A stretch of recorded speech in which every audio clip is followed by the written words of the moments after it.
മുഖ്യമന്ത്രി വളരെ മാന്യനായി അജിത്തിനെ മാറ്റും, അല്ലേ? DIGയെ മാറ്റും. DIGയെ മാറ്റിയ പ്രശ്നം തീരുമോ? പ്രശ്നം തീരുമോ? അങ്ങനെയാണെങ്കിൽ ശിവശങ്കറിനെ മാറ്റിയ പ്രശ്നം തീരേണ്ടതല്ലേ? ശിവശങ്കറിനെ മാറ്റിയ പ്രശ്നം തീരേണ്ടതല്ലേ?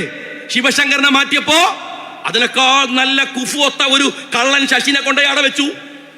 ഇനി ശശിനെ മാറ്റിയാലോ നിങ്ങൾ അതിനേക്കാൾ വലിയ കള്ളനെ കൊണ്ടുപോയി വെക്കും. അജിത്തിനെ മാറ്റിയാലോ നിങ്ങൾ സുജിത്തിനെ കൊണ്ടുവരും.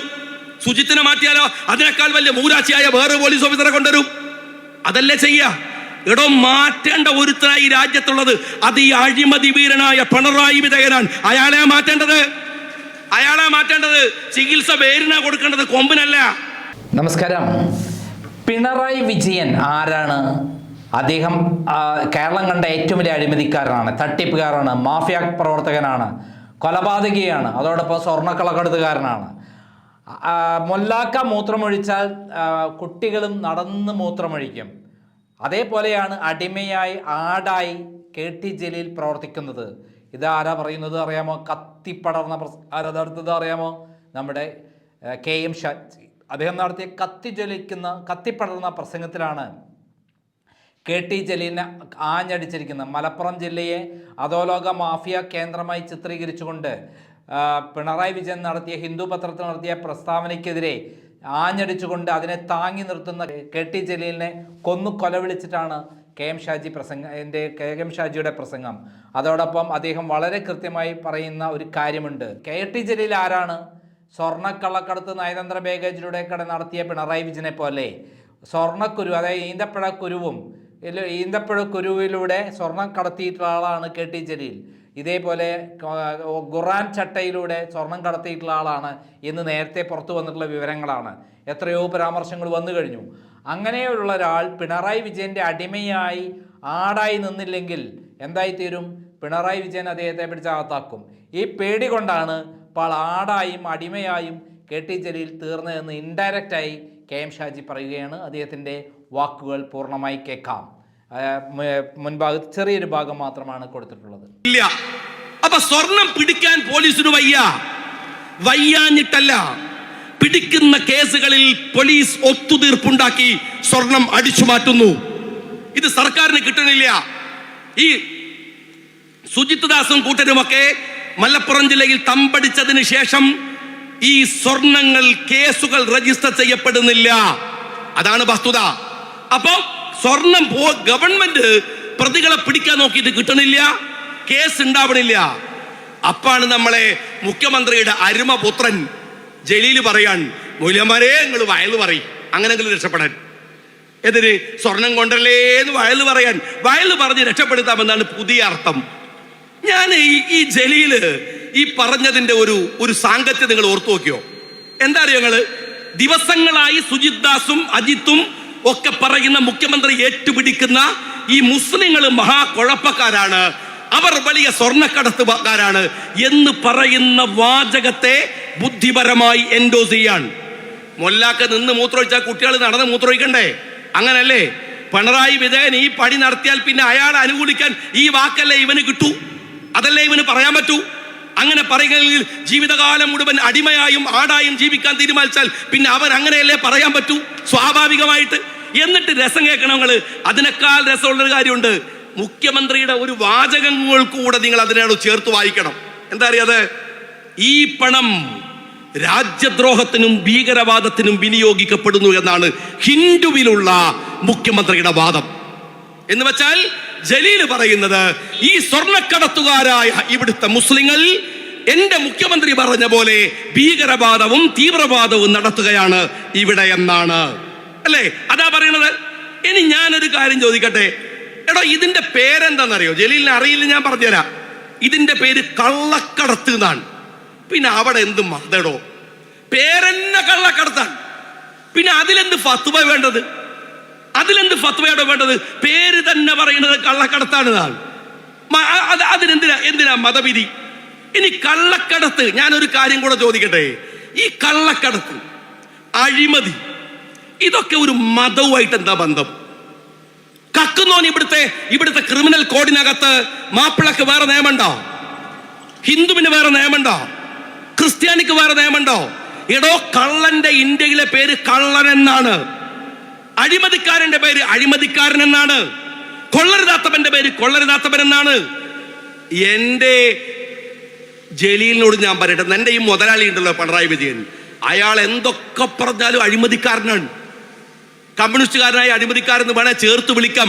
അയാളെ അഴിമതിക്കാരൻ എന്നാണ് വിളിക്കുക. അയാൾ ഹിന്ദുവായ അഴിമതിക്കാരൻ, മുസ്ലിമായി. അഴിമതിക്കും കള്ളത്തരത്തിനും തോന്നിവാസത്തിനും തെമ്മാടിത്തരത്തിനും ഒരു പേരേ ഉള്ളൂ, ആ ചെയ്യുന്ന പണിന്റെ പേരാണ്. ഒരു മനുഷ്യൻ, ഇയാള് മന്ത്രിയായ ഒരു മനുഷ്യനല്ലേ? ബസ് മറിഞ്ഞു പോയാൽ രാവിലെ പത്രം എടുത്ത് വായിച്ചു നോക്കുക. ഓ, 5 മുസ്ലിങ്ങളാണ് വിട്ടുള്ളൂ, 6 ഹിന്ദുക്കളുണ്ട്, 7 ക്രിസ്ത്യാനികളുണ്ട്. ആശ്വാസം.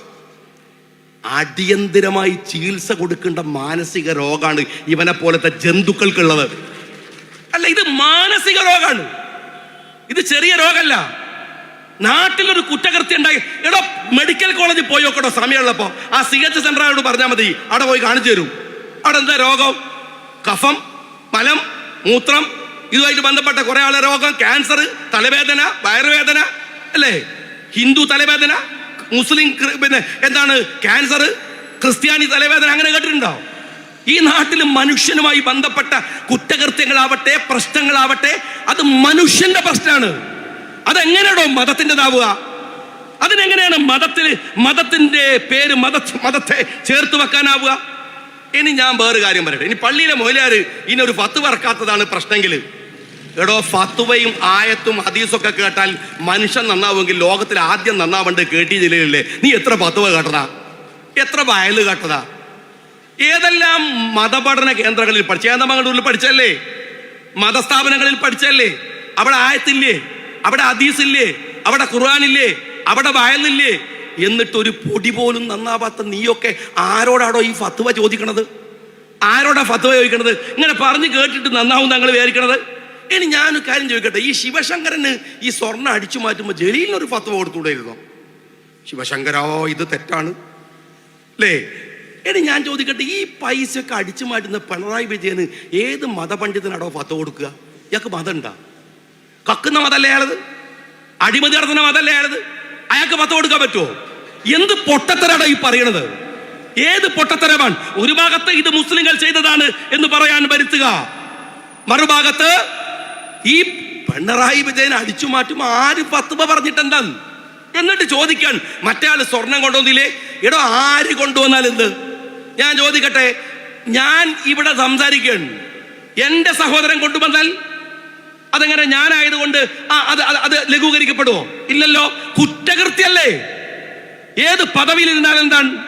ആ കുറ്റകൃത്യത്തെ മതത്തോട് ചേർത്ത് വായിക്കുകയാണ് നിങ്ങൾ ചെയ്യുന്നത്. അങ്ങനെ ചെയ്യുന്നത് എത്രമാത്രം വലിയ ക്രിമിനലിസമാണ്. അത് മാത്രമല്ല, മുസ്ലിങ്ങൾ ഇതൊക്കെ ചെയ്യുന്ന അപകടകാരികൾ എന്ന് വരുത്തി തീർക്കാൻ അതിനകത്ത് നിന്ന് ഈ ചാരണക്കൂടെ കൂട്ടുക.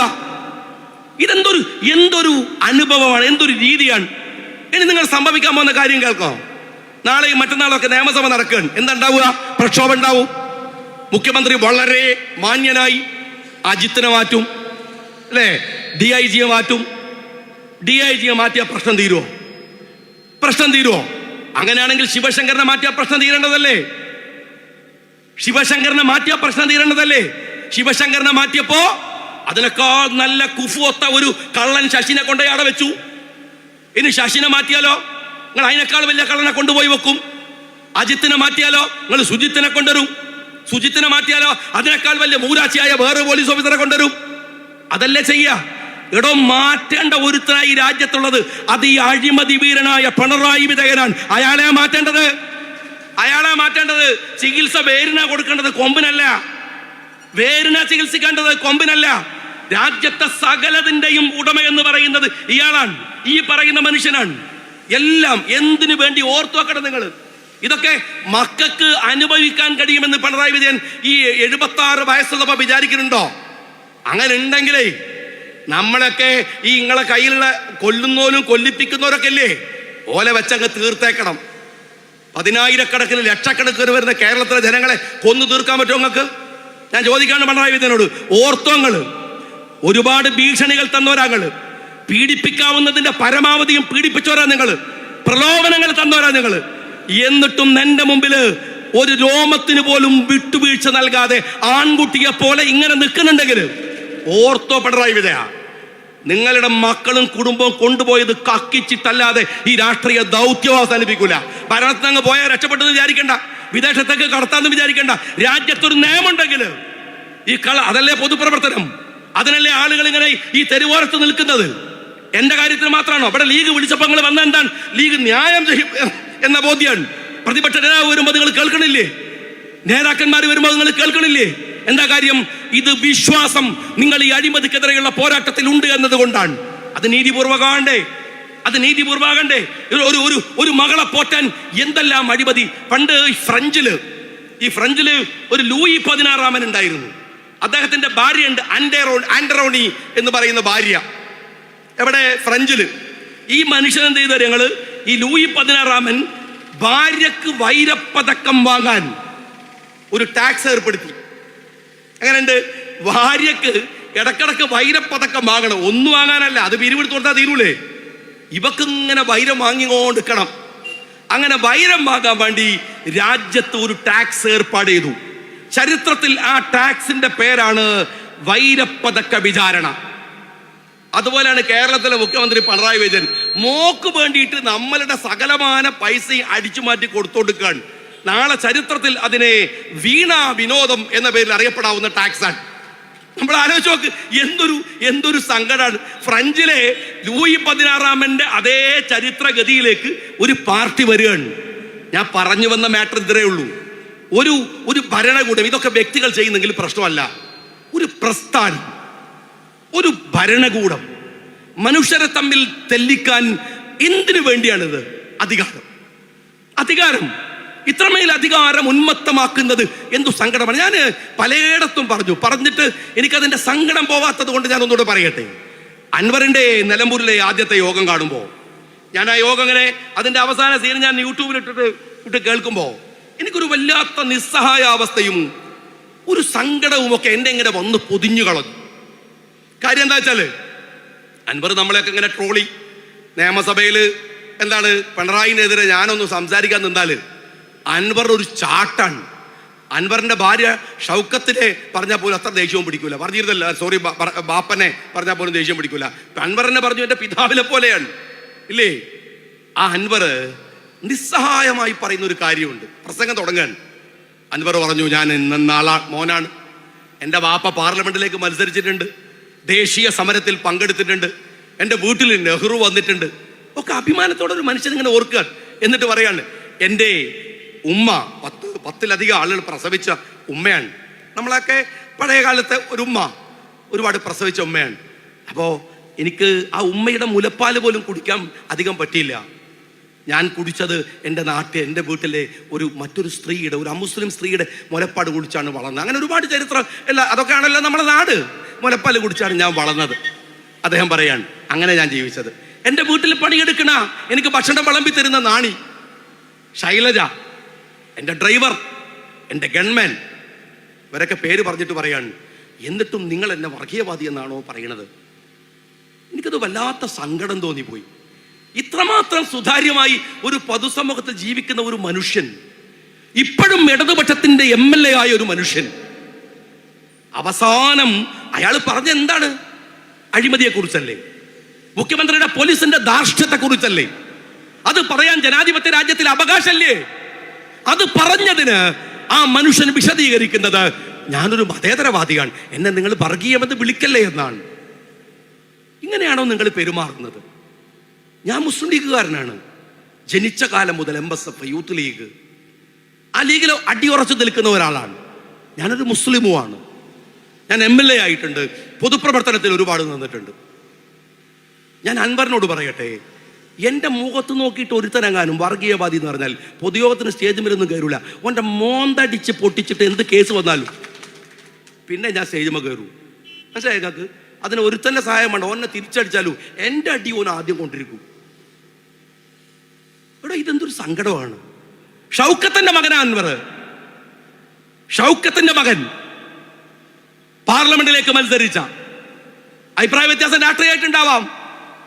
എടോ, ഈ അൻവറെ നിന്റെ പിതാവിനെ അറിയില്ലെങ്കിൽ പിതാവിന്റെ പിതാവിനെ നോക്ക്. സ്വാതന്ത്ര്യ സമരത്തിൽ പങ്കെടുത്തിട്ടുണ്ടാവും. 921 ഇങ്ങനെ പാട്ടയെ പോലെ ചത്തു വീണ കുറെ ആളുകൾ, മരിച്ചു വീണ കുറെ ആളുകൾ ഈ ബ്രിട്ടീഷുകാർക്കെതിരെ പൊരുതിയിട്ട്. 947 ഇന്ത്യ സ്വതന്ത്രമാകുമ്പോ എല്ലാവർക്കും അതിൽ പങ്ക്. ഇവിടുത്തെ ഒരു മതത്തിനിടയിൽ കുഴപ്പമുണ്ടാവരുത് എന്ന് പ്രാർത്ഥിച്ചതിനാണ് ഗാന്ധിയെ കൊന്നുകളഞ്ഞത് ഇവിടുത്തെ സംഘപരിവാർ. അറിയോ നിനക്ക്? നമ്മളുടേതാണ് ഈ മണ്ണ്. CH മുഹമ്മദ് കോയ സാഹിബ് പറയുന്ന ഒരു കാര്യമുണ്ട്, സംശയമുണ്ടോ? ഈ മണ്ണെടുത്ത് മണത്ത് നോക്കണോ, ഞങ്ങളുടെ പിതാമഹന്റെ ചോര ഇവിടെ ഉണ്ടാവും. ഈ രാജ്യത്തിന് വേണ്ടി ചിന്തിയ ചോര. അൻവറേ, നിന്നോട് മതേതരത്വം പറയാൻ വന്നോനെ, മണ്ണിലേക്ക് അമർത്തി മോന്ത വരച്ചു കൊടുക്കണം. അപ്പൊ അവന് മനസ്സിലാവും മണ്ണിന്റെ മണത്തിൽ മാപ്പിളയുടെ കൂടി ചോരയുണ്ടെന്ന്. അറിയോ നിനക്ക്? ഇനി മറ്റൊന്ന് ഞാൻ ചോദിക്കട്ടെ, അൻവറിന്റെ മതേതരത്വം ചോദ്യം ചെയ്യാൻ ആരാടോ ഈ കള്ള കമ്മ്യൂണിസ്റ്റുകൾ? ഇവർ ഈ രാജ്യത്തെ ഒറ്റുകൊടുത്തോരാ, ക്വിറ്റ് ഇന്ത്യ സമരത്തെ ഒറ്റുകൊടുത്തോരാ. ഇവിടുത്തെ RSSകാരനും കമ്മ്യൂണിസ്റ്റുകാരനും ഇന്ത്യൻ സ്വാതന്ത്ര്യത്തെ കുറിച്ച് പറയാൻ എന്താ അർഹത? നിങ്ങൾ പറ.